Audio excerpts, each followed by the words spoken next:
What's cracking, everybody? Welcome back to the channel. New video. Today there's no intro. A lot of people were glad that I brought back my old rap intro. I can't get it from my phone to my damn computer.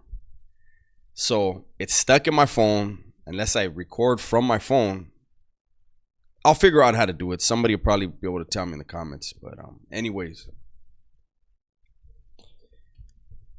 Yesterday I did a video on Cat Williams. It did okay, but we're back to what you guys want. You know, and I want to say something. There was on the WS channel, on my second channel, there was somebody that left a comment, and he said something along the lines of, great video, and this shows that Dubs can speak on a variety of topics. And I really would love to speak on a wide variety of topics. Excuse me. However, when I do so, you know, my fan base was created, or I don't want to say fan. I don't want to call nobody a fan. My support base was based on prison stuff. And I've always said I don't consider myself a prison channel. To this day, I don't. And people ask, well, how can you not be a prison channel if all you do is talk about prison? And my answer is always the same.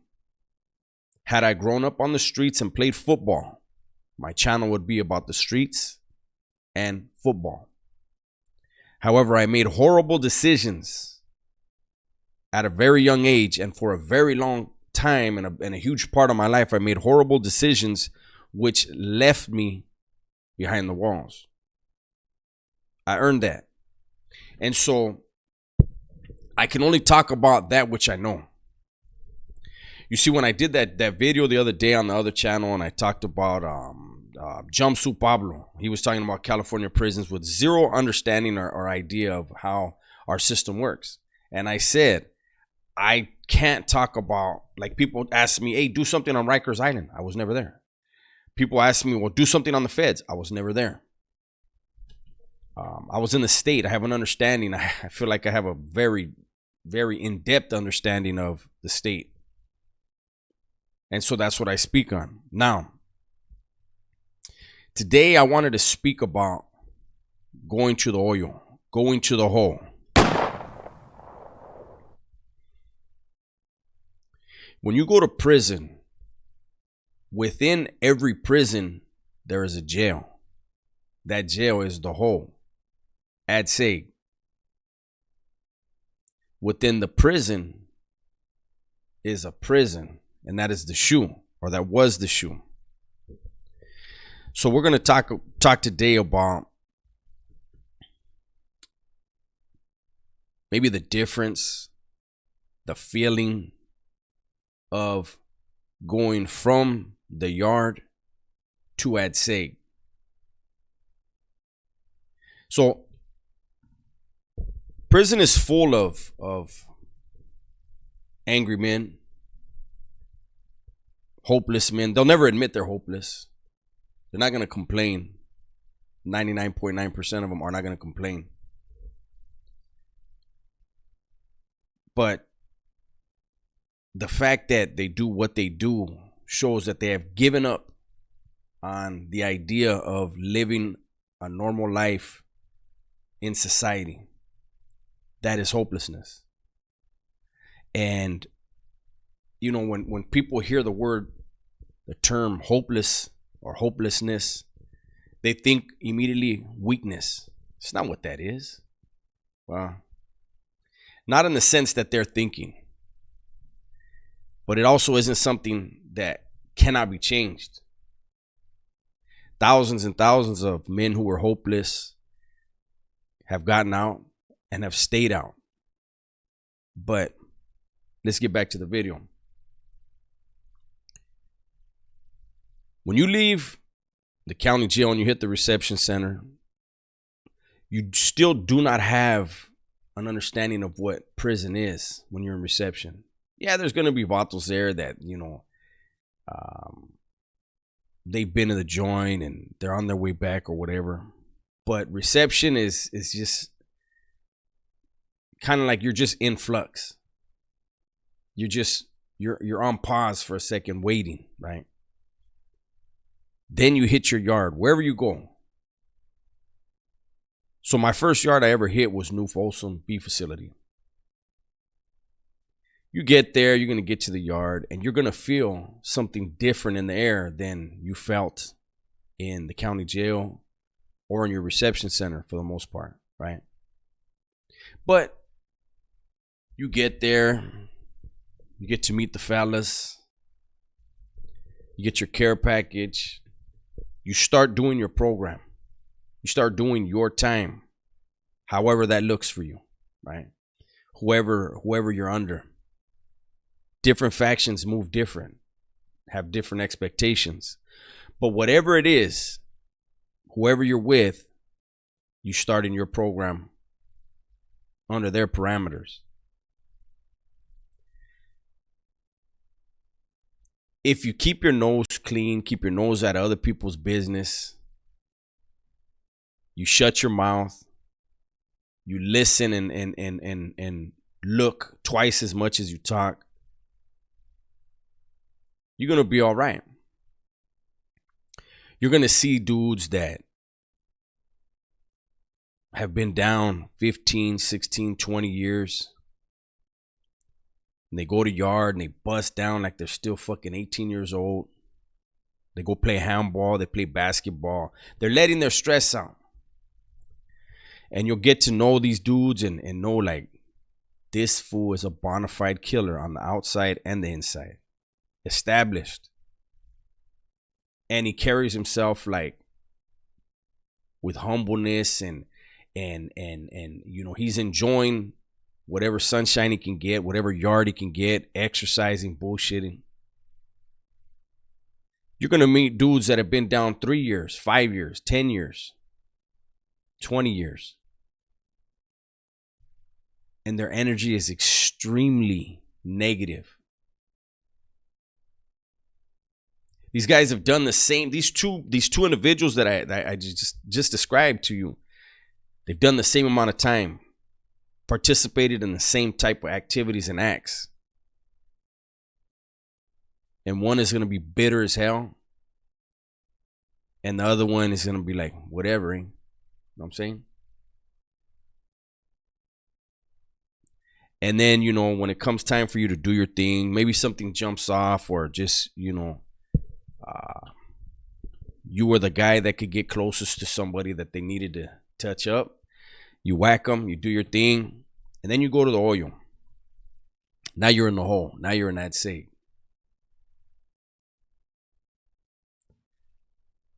Being on the yard, like I said, you will have, it's okay. You go from society into the county jail and the reception into prison. You hit your yard, right? Like I said, you're going to feel there's a different type of electricity in there, especially when something's going on, right? But you have ways, you have things to do, things to occupy your time. Then you hit that say, no TV, no music.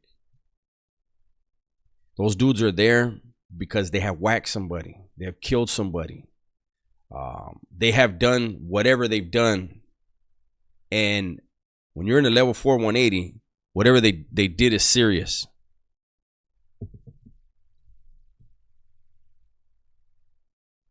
The guys that you met on the yard that were those happy-go-lucky killers, they're still going to be that for the most part.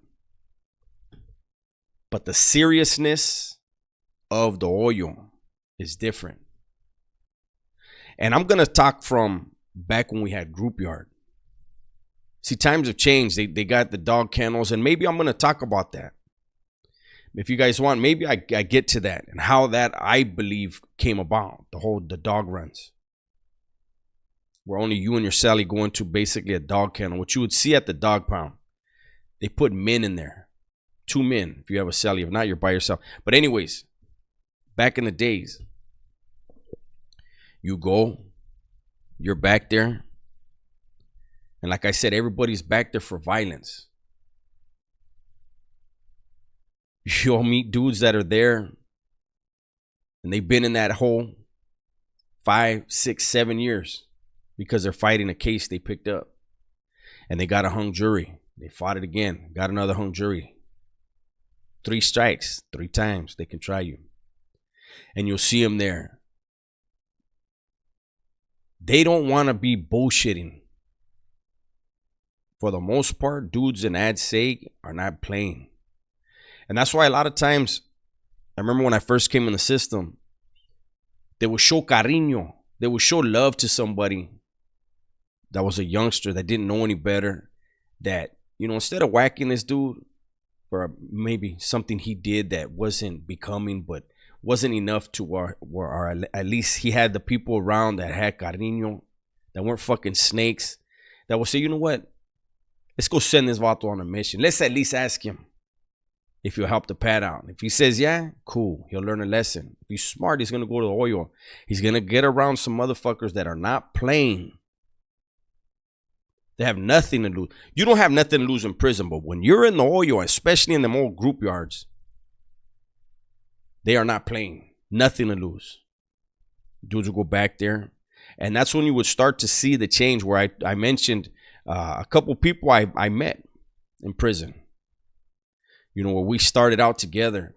And when we started out, you could see the sucker in them. Be like, this vato ain't gonna last. And then they prove you wrong because they go to the oil and they become fucking psychopaths. They like the bloodshed. They like hurting people. They get off on it. You see it, and you see the eyes start shifting. Those black eyes that have nothing in them.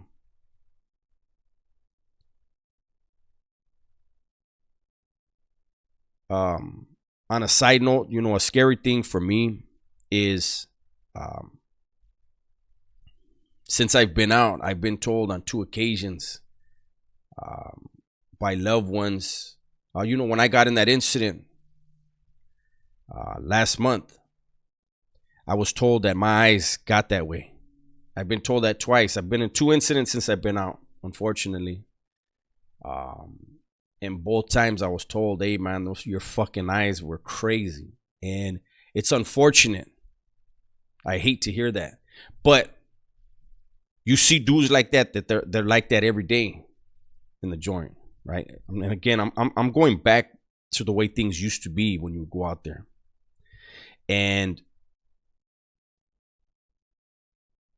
you would, if you were lucky, you had a cellie that was willing to school you if you needed it. You go to yard and you get some schooling. Out there on the yard, the main line, you would, you know, you go out and, like I said, dudes would go play basketball, do whatever. You had to work out an hour a day, but you could do that in your cell. However you did it, that was on you. When you went to the oil, cells would get released. They'd wait for everybody to get out there. Once everybody was out there, all the whites, southerners, were on the yard together, they would call for rutina. Everybody lines up in rows. You had 5 on the front line facing everybody else, and people lined up in front of each individual. So you had 5 lines. One dude would kick it off, call out the rutina, do a demonstration. Listo, let's go. Boom. You'd have the dude on the front line calling out 1 through 9, every 10, you know, if you're doing 10, 20, 30, whatever they called out, the 10s the group has, loud as fuck. And people would get in that environment, and it would confirm the fact that you are a soldado in something. And when everybody was done working out, everybody would shake hands. There's that camaraderie. They'd break up to do play some handball. Maybe somebody was slacking on their rutina. They'll call that vato to the side. They call it. They take him to the corner. They call it Chucky's crew. He's gonna work out the whole yard. Vatos that had been around, that knew what time it was. Usually when you get back there to the oil, you would have up to 10 days before you would hit the yard. And you knew somebody that had been around, when they would get there and they would say, hey, do me a favor, homie. Hey, send me the list of the rutina that you guys do on the yard. Every day while he was waiting to get cleared for yard and assigned to a yard group, he's doing that rutina in his cell. Why? So when he hits the yard, he's not going to Chucky's crew, because this vato right here is one of them that has goals in that prison world. He's not going to hit an ad sig yard and have to run in place, jog in place, and be in Chucky's crew. He's going to get out there and he's going to be an example for others to be like, damn, hey, this vato just got here and he can hang. Yeah, he can. You see the different dedication of people back then. It didn't matter if you were 500 pounds or 50 years old. You fucking went to the oil, you were going to work out. And then back to what I was saying. Vatos would work out and there's that whole camaraderie thing at the end. Everybody shaking hands. Next thing you know, there's two dudes stabbing the dog shit out of one of them. They want to catch him before his heart rate slows down. They want his heart still pumping. But they wanted to wait till the end of the rutina. Get him to the corner or something. A lot of times back then, dudes would get whacked, getting their hair cut. That used to be one of the codes we use. Not a code, but say, hey, homie, I'm going to give this vato a haircut. Cool. So vatos would know, like, hey. They wouldn't tell everybody, but whoever they wanted to know, they'd be like, hey, I'm going to give this vato a haircut. All right. I seen a lot of times where, because in the oil, they would, like, okay, New Folsom, for an example, there were no razors. When you go to showers, they weren't going to give you a razor. So you had to use the clippers. Somebody would shave your head for you, chopping it up, especially when you first got there. It's usually when they first get there. That's usually when you see the whole haircut routine. Something wasn't right. It's going to usually be his first yard, or if they want his guard down, they hit him the second time he comes out. Shave his head, boom. Walk him over to the sink and tell me, just bend over, Holmes, I'll rinse your head off. When the vato bends over, somebody comes and they start serving him. The guy rinsing his head off is going to be the second shooter. Concrete yards were very small. Vatos would be assigned to watch the gunner. When the shit's jumping, they're whacking the dude. He's fighting. They're on him. You're watching that gun tower. He sets that mini out. I mean, that block gun out, that 37 millimeter launcher, 40 millimeter, whatever they're fucking firing. Boom. The rubber rounds or the wooden blocks, depending. New Folsom was rubber. Tehachapi oil was wood. Most oils, most ad segs or holes were rubber blocks. And they'll fire them blocks. Boom. I believe there's 6 of them per cartridge. And they bounce everywhere. Boom, boom, boom, boom. Chamber another one. Boom. And it used to be the eagle, the whole eagle thing. Somebody got whacked on the yard. Hey, how many times did they fire the block? They fired him 6 times. So the next vato's going to be like, I'm going 8. They'll go until they bring out the mini most of the time. I remember when I caught my attempted murder in the oil in New Folsom, my first time in the oil, I went and asked a wood, hey, do me a favor, keep an eye on the tower for me, because we knew there was going to be a few of us. Actually, there's an individual right now who's a legend now, and he was involved in that hit with me. And so we had told the woods, hey, keep an eye on that. And I remember the way they did it. We were getting our money. And I remember it was a white guy named Jimmy. They were shooting us with a block. Boom. Boom. But this gunner, because he saw how serious it was, we didn't get to go 8 rounds with the block. The cops can sense when something is like when they can see the seriousness of certain things. Sometimes they don't see the piece until it's too late. This one was a very ugly one as far as mine. There was actually a few of us on the dude, and I just remember Jimmy, the wood, yelling, "He got the shit! He got the shit!" Like, damn, fool, just say the mini. Just say mini. This fool was yelling, "He got the shit!" And we finished. You know, we got out the way. But that was how AdSeg was. AdSeg was so serious back then. If it was not your business, you kept your nose out of it.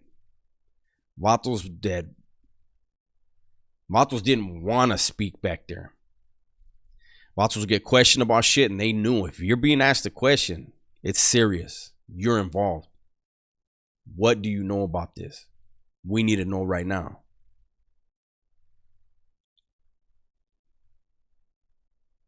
When they made the new, I was going to save it in case you guys, and I'll just say it now. When they made these new AdSegs with the dog runs, like they did it in Corcoran Shoe as well, they made the dog runs where there's no more group yard. That was brilliant.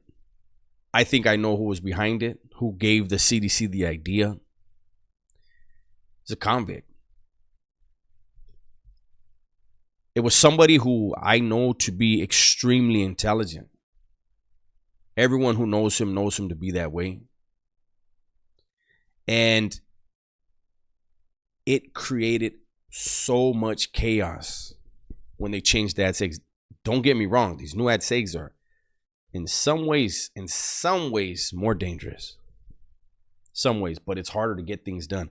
But what I was going to say is on the old group yards, because you could get touched anytime you hit that yard, vatos were very cautious on what they said, who they spoke to, who they hung around with, because you don't know who's in the hat. You don't know who's under investigation. You don't know when they're going to hit somebody. You know what I'm saying? So be careful. Excuse me. When they made those dog runs, vatos would put in their 2 cents. When they knew, oh, this vato's under investigation, the homies are checking. Well, serio? Oh, I know Aon's not. That's my camarada. And they would throw fucking monkey wrenches in there. Slow down the investigation. But had there been group yard, that vato would have stayed in that motherfucking corner. That's your camarada. But you don't want to inherit his issues. Once they made these new AdSegs, the danger was because they couldn't get to you on the yard, they would have to plot and plan to get the right dude in the cell with you. If you had an issue coming, and I already talked about when it goes down in the cell, those were the worst and most dangerous hits in the cell. I remember a dude getting hit. Homie from Playboys had to hit his celly. They went at it for a long ass time. I don't know what the homie from Playboys did. I have an idea.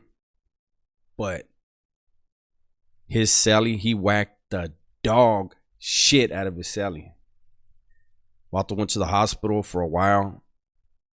They patched him up, brought him back, and he had a horrible infection. I'm thinking maybe the homie put some shit on the blade to make sure if the initial wounds don't get him, the infection will, and it almost did. That's prison. Like I always tell you guys, that shit is not for the faint of heart. You want to be fucking around in them streets, and I always stress this to you, and I know how many people in prison watch my channel, and they know what I'm talking about. Do not get in them streets. Do not be criming it if you know you don't have it in you to kill at the drop of a dime, drop of a hat. You might get a job and you're the tier tender. Somebody's locking it up. you're the only one out there, guess what? Kill them. If you can't do that, don't go to prison and ruin everybody else's program. They don't have much. But what they do have, they cherish it. That little 6 cubic feet of property that they have, that's their sole possessions. Their program that they do every day, they don't like it messed up. The worst thing to do to a convict is change his program. You would see, you can't imagine how bent out of shape dudes get when something fucks their program up. And that something better not be a human being. At least not a convict. Not somebody under their umbrella that they can make pay and set an example out of. But anyways, this video, sheesh, I apologize for going on so long. But I'm really trying to let people know, man, criming it might be fun when you're a kid. You know, I talk to people now and then, and, you know, the homies down there, they'll be like, hey, homie, remember the good old days? I'm like, good old days? Fool. You stayed on the streets. The fuck good old days were they for me? When I look back, I'm like, damn, I was a very angry kid. I threw everything away. Every chance I had. Starting at 13.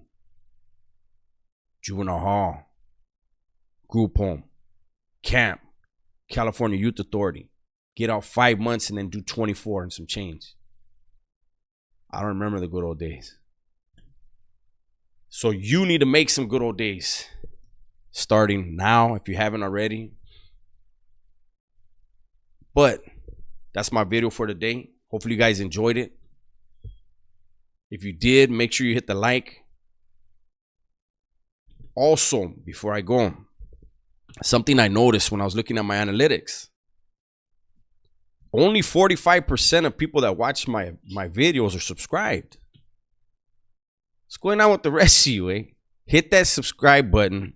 Not only that, do me a favor. Hit the notifications. Check your notifications if you already hit them. And make sure they're on all. Okay? I appreciate you. With that said, everybody please be safe, be smart, and tell the ones you love that you love them. I'm out.